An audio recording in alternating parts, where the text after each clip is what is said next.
Hi, how are you doing, children? Good. Okay. Do you remember the previous chapter, that is The Sound of Music? Evelyn Gleanies?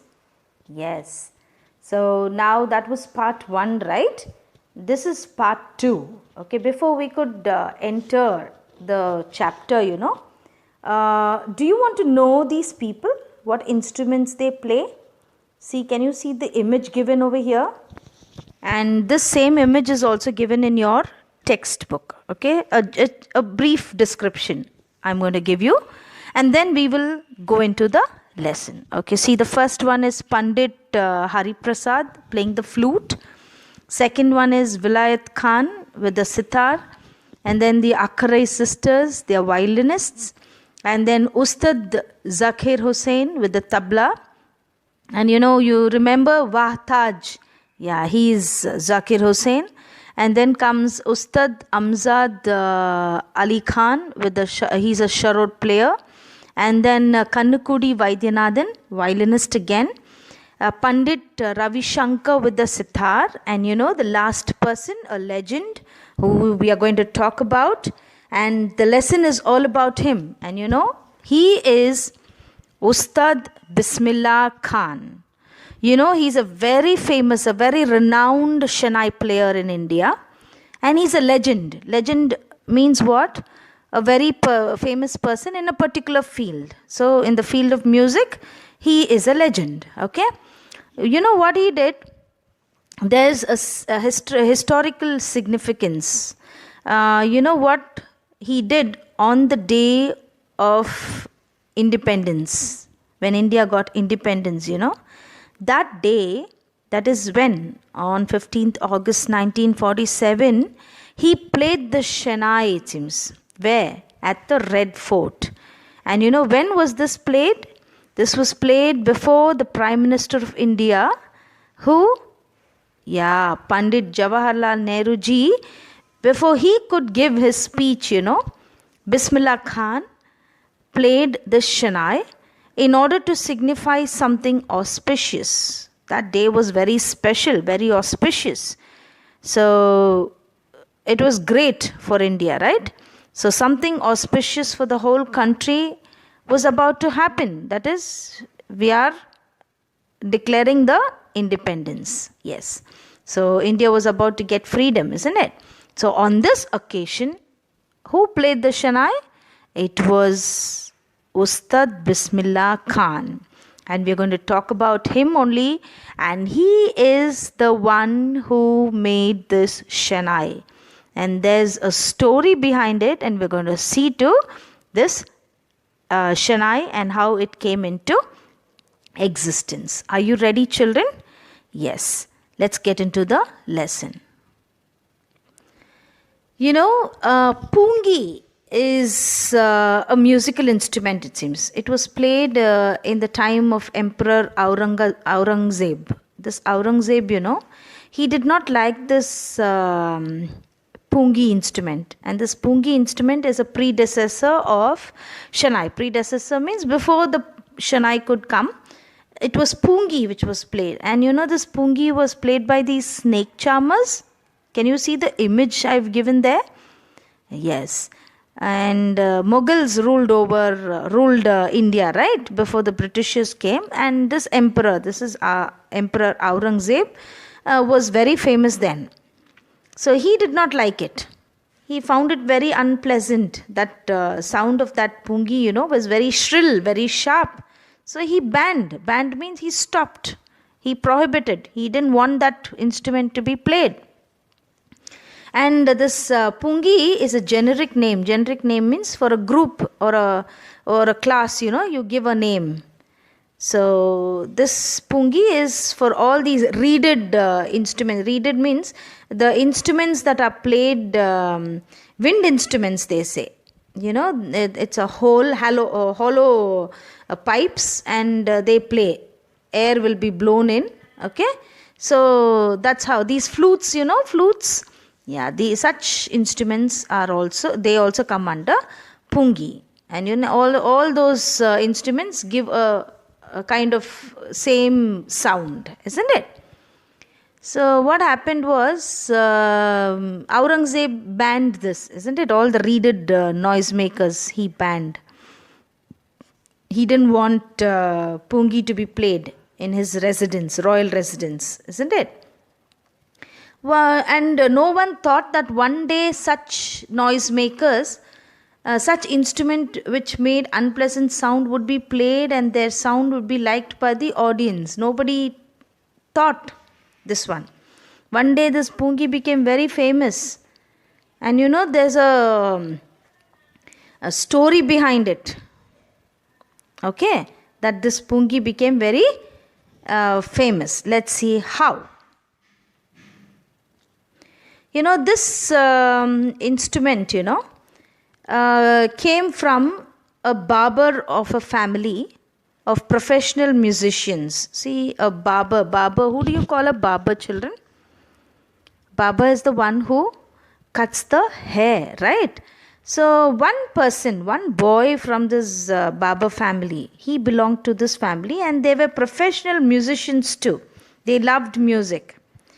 And this boy was impressed by this Pungi and he wanted to play the Pungi. Because he comes from a professional musician background, So he wanted to play the Pungi, but he knew that the sound which is produced by that Pungi was very unpleasant and nobody will like it. So what did he try to do? He tried to improve the sound. He tried to improve the tonal quality. Tonal quality means tried to improve the sound. So what did he do? Let's see.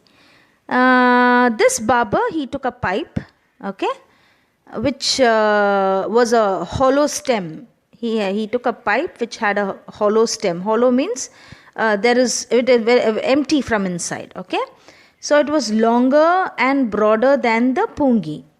Pungi was shorter, but this pipe which he took was longer. And what did he do was he made 7 holes on the body of the pipe. See, I've given the image. You can see it. So if you have seen a flute, something similar to that. So he made around 7 holes in it seems. Then what did he do? He blew air into the pipe. And also he closed and opened different holes. He found that the sound which was produced, when he closed and opened the holes, it sounded very nice. Very melodious it was. So what did the barber do? He took this instrument and he went to the court, again royal court, where to King Aurangzeb. Okay. And he played this instrument in the royal court. And what happened? Everyone liked the sound produced by it, it seems. So the royal court thought that this instrument was different from what? From Pungi. So they wanted to give a different name for it. So here the story comes. How this name came. So I'll tell you what the name is. The story behind the name of this instrument is, this instrument was played for the first time in the royal residence of the Shah. Shah is who Shah is the name given to the Mughal kings. And the barbers those days, barbers, they were called as Nai, it seems. Indian term for them was Nai. Okay. So the Mughal emperors were called Shah. And the barbers were called what? Nai. So because it was played the first time in the royal residence of the Shah, it was named after Shah. So it was Shah, and found by whom? By a Nai, that is a barber. So Shah Nai, that's how this name for the instrument came as what? Shehnai. You got it? So one person from the barber family, who is also called Nai, he found this instrument, new instrument, right? It was not like the Pungi. And it was played where? First time it was played in the royal court of the Shah. So it was called as, so it is named after that Shah. So it is Shah Nai. That's how it came into existence. Now we are going to talk about this Shehnai only. And this Shehnai, was very auspicious. It became. It was considered auspicious. Auspicious means it's for promising to bring good fortune. If you play the Shehnai, something good will happen. A good omen. Something like that, okay? Something for a good purpose. For the weddings. And then in the temples. So such places it was played actually. So it became very auspicious. The sound of the Shehnai, which was prohibited or which was banned by Emperor Aurangzeb, has become very auspicious now. And this was found by whom? This was found by Bismillah Khan. Okay. Now what happened is, the Shehnai was a part of the Naubat. Naubat means, Naubat is an Urdu word, and it means traditional ensemble. That means a traditional group of 9 musical instruments. In the royal court, such instruments around 9. Now means what? 9. So 9 instruments like that is called the ensemble. Ensemble means instruments considered as a group. Okay, so 9 instruments put together is called the Naubat. So these 9 musical instruments were played at the royal court, and Shehnai also was a part of Naubat. See, now Shehnai was also added into the Naubat. Okay. The Shehnai was played at the king's court, in the temples, the weddings, okay? And it was used on the stage performances also, it seems. And all the credit goes to whom, children? All the credit goes to Ustad Bismillah Khan, who was a legendary Shehnai player, and people wanted to hear him play the Shehnai. It was so beautiful, it seems. It sounded so beautiful.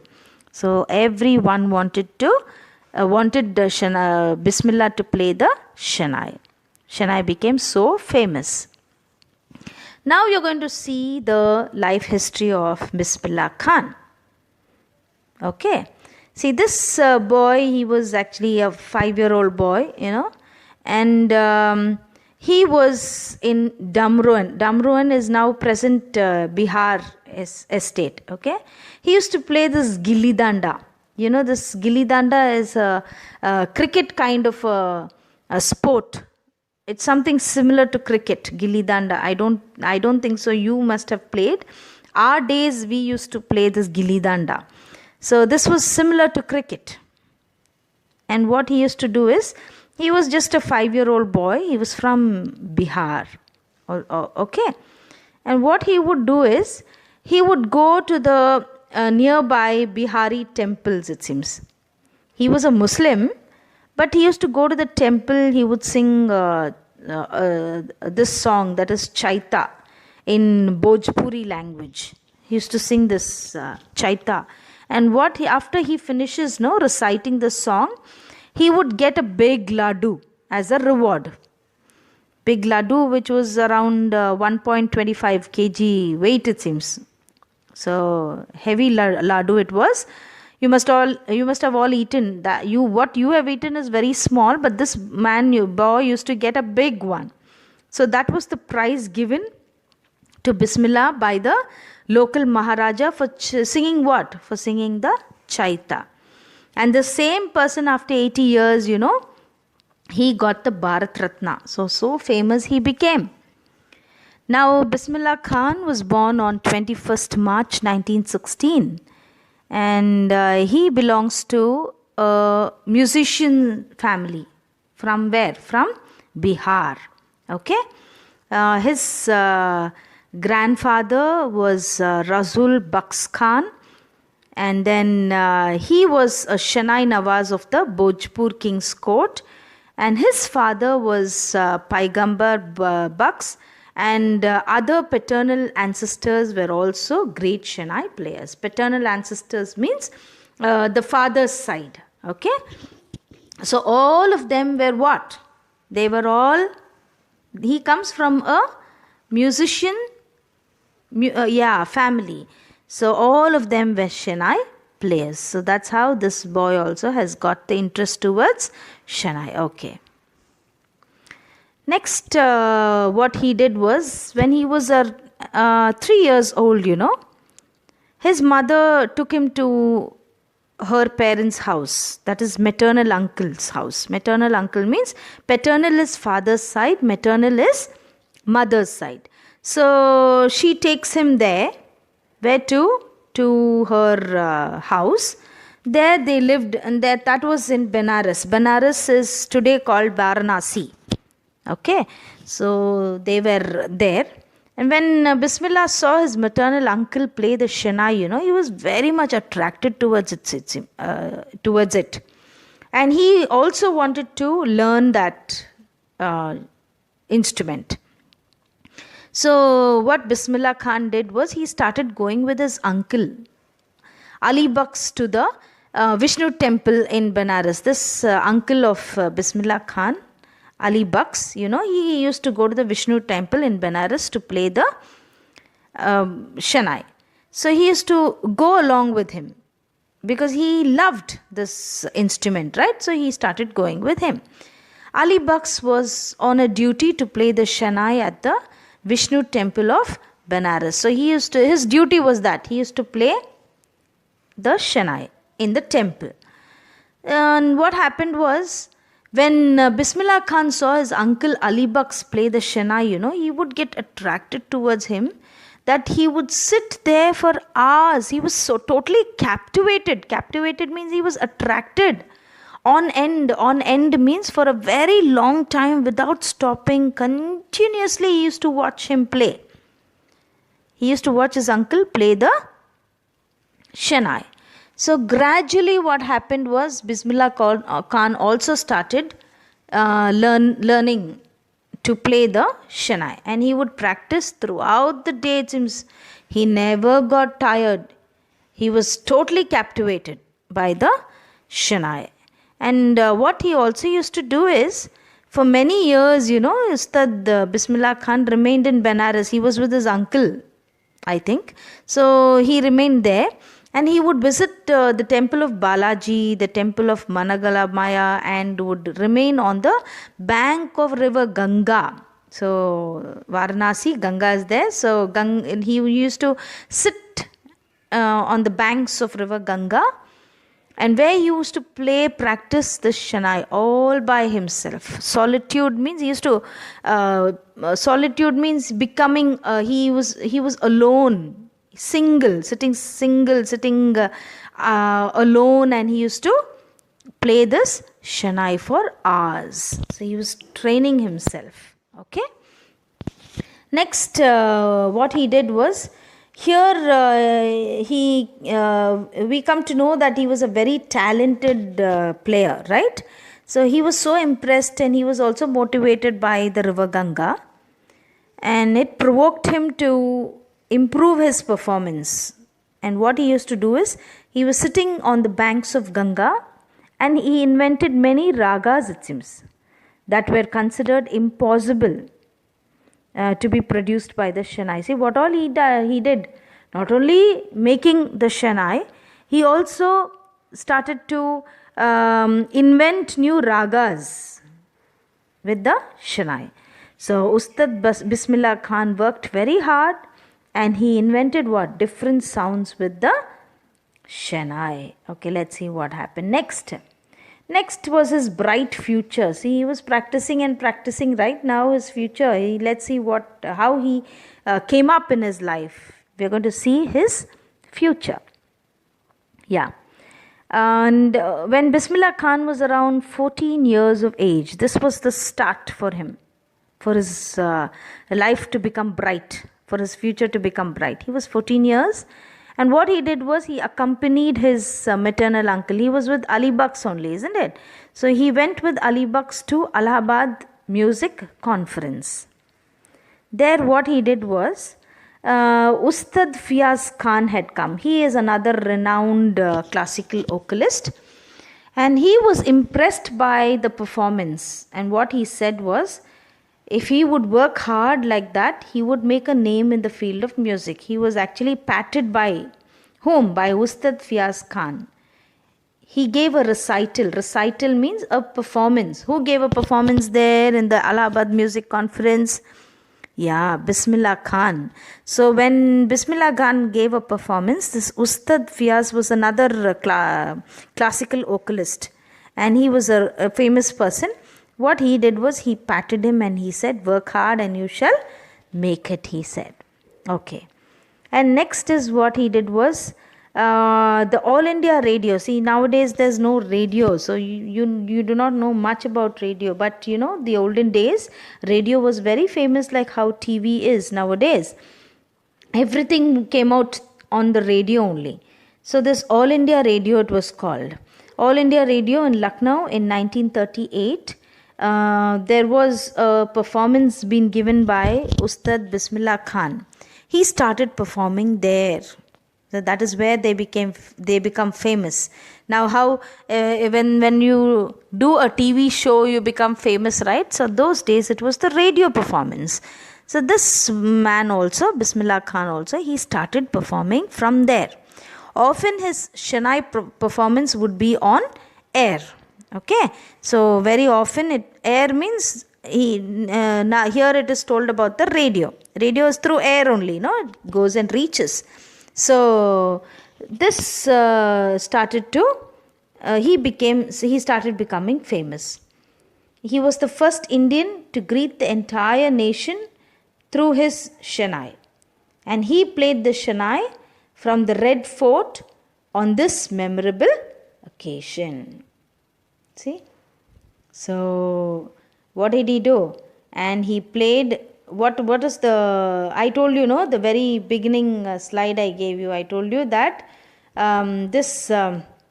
he played this in what is that, Shehnai on the day of independence, the very first independence celebration, independence of India. Okay, during that celebration, before Prime Minister of India, Pandit Jawaharlal Nehru, could give his speech, this Shehnai was played by Bismillah. See, this is what is the future actually. Okay, what he did. Yeah. Next, let's see. Not only this, he started his career from when? From very small, but 14 years he started, his bright future started coming. He started to come up in his life. Now let's see the next. What are the other performances he did, and what are the other things he became famous in? Bismillah Khan gave many performances in India and abroad also, it seems. Some of them are very memorable, like one at Afghanistan. You know, this King Zahir Shah really liked Bismillah's performance, and he gifted him many things. Okay, he is the king of Afghanistan. He gifted him like Persian carpets and things like that. And also, you know, there were many other people who were attracted to Shehnai's music. One is Gunj Uthi Shehnai was the name of a Hindi movie. And you know, it was made by whom, you know? By Vijay Bhatt. He is the director. And this movie was after this Shehnai, the instrument. And he has named the movie itself as Gunj Uthi Shehnai. Okay, and also what else is, there are other, what is that? There's a song also in this movie, it seems, that is Dil Ka Khilona Hai Toot Gaya. So it was composed by whom? By Ustad Bismillah Khan. He became, and this became a chartbuster. Chartbuster means a record break. Okay, so this is how his what is that, career started. He became very famous also. Although this song was a chartbuster, you know, Bismillah Khan got a lot of success in this film, but he composed music for only 2 films, it seems. And the names were, one is Gunjuti Shanai, and then a Kannada movie, that is Sanadi Appana was the other movie that he made. But he did not like much of this film world.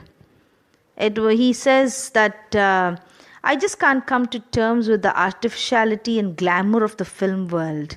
So he emphasizes on that. Emphasizes means he lays stress on it. He says no, I don't like the artificial world of films and the glamour. The film world he did not like. So that's why he did not compose more of music for any more movies. Okay.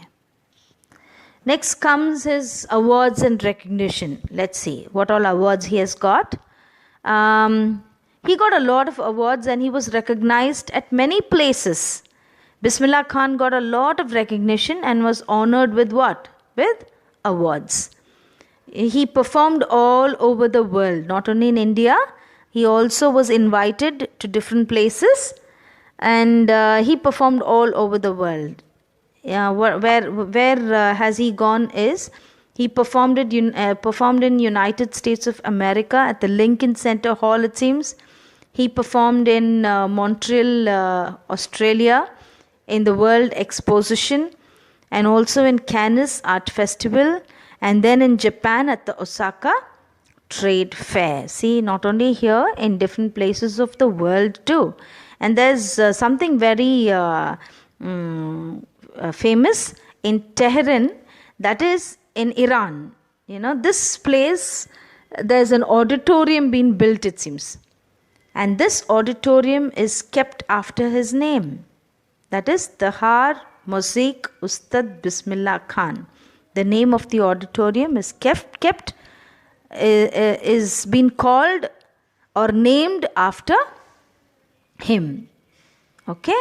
And then he has also got different awards like the national awards. You know what all?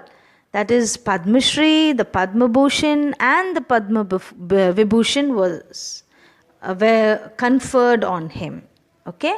So all these three very important awards were given to Ustad Bismillah Khan. And what else? So many. He has, when Ustad Bismillah received India's highest civilian award, that is the Bharat Ratna, in the year 2001, his eyes were shining, He was very happy because his hard work was recognized. And he gave a very important message to the country. He said that all Indians should teach music to their children, it seems. And music is the richest tradition of India. Even Western countries, people from the Western countries are also what? They also want to learn Indian music, he said, isn't it? Yes. And although, Bismillah Khan had traveled all over the world, he was given so much respect and recognition. But, he remained rooted in Benares. He loved India. He loved Benares, where he learned music, isn't it? And then where he was born and brought up. These are the wonderful towns he's talking about. One is in Bihar and the other one he's talking about Benares. Okay? Damroan and Benares he's talking about. So wherever he goes, all over the world he traveled, but he never would forget the land of India. So he was very much attached to his birthplace, One day, a student, he was interviewing and he is asking Ustad Bismillah Khan. He wanted that Ustad Bismillah Khan should shut up a Shanai school in USA. Actually, that student wanted Bismillah to start up a school in the school of Shanai. Okay, a Shanai school where? In the United States. So he promised that he would recreate the temple of Benares in America for Ustad, as he would miss it. because that student loved Ustad very much. So he says that I will bring that Banaras, what to tell you, that environment here, that atmosphere here to America. I will recreate it. I will make it like the temple of Banaras. But now Ustad Khan was attached to river Ganga also. So he asked a student that would he transport the river Ganga also to America? That student is telling, I'll bring the whole temple of Banaras. I'll recreate it. I'll make it like that temple and give you. You please stay here with us. But he says, I'm attached to Ganga too. Can you transport Ganga river to America? So he wanted to say that he could not leave whom? He could not leave India. He was very much attached to the temples of Banaras and also to the holy river Ganga, though he was a Muslim. That's where he stands. That longing for, that yearning means longing for India and his motherland. Okay, so Ustad Khan said that whenever he visited any foreign country, he wanted to see India. Isn't it? Yeah. So he remembers the song, the Chaita, and he was given what? He was rewarded with a Ladu. He still remembers all that. Okay? So he was a perfect example of the rich cultural heritage of India.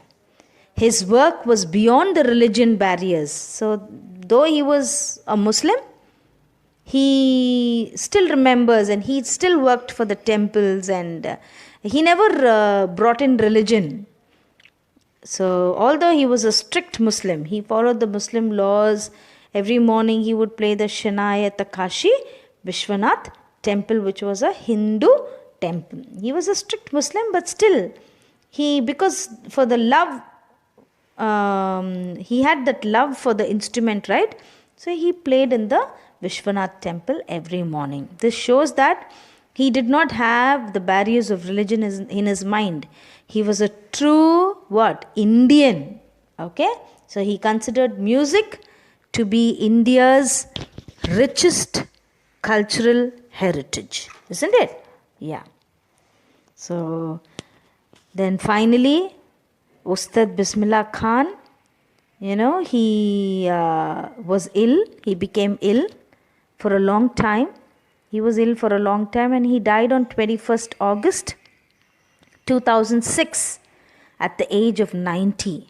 And the entire country mourned the death of the legendary musician. There was a holiday for one day and he was given a state funeral. See, this is, a national mourning was given. And that's really great. Okay. So there are word meanings given over here. He is a great man. The part 1 talks about Evelyn Glennie and part 2 is about Ustad Bismillah Khan, who found the Shehnai. Now comes the word meanings. Band, shrill, unpleasant, generic name. Okay.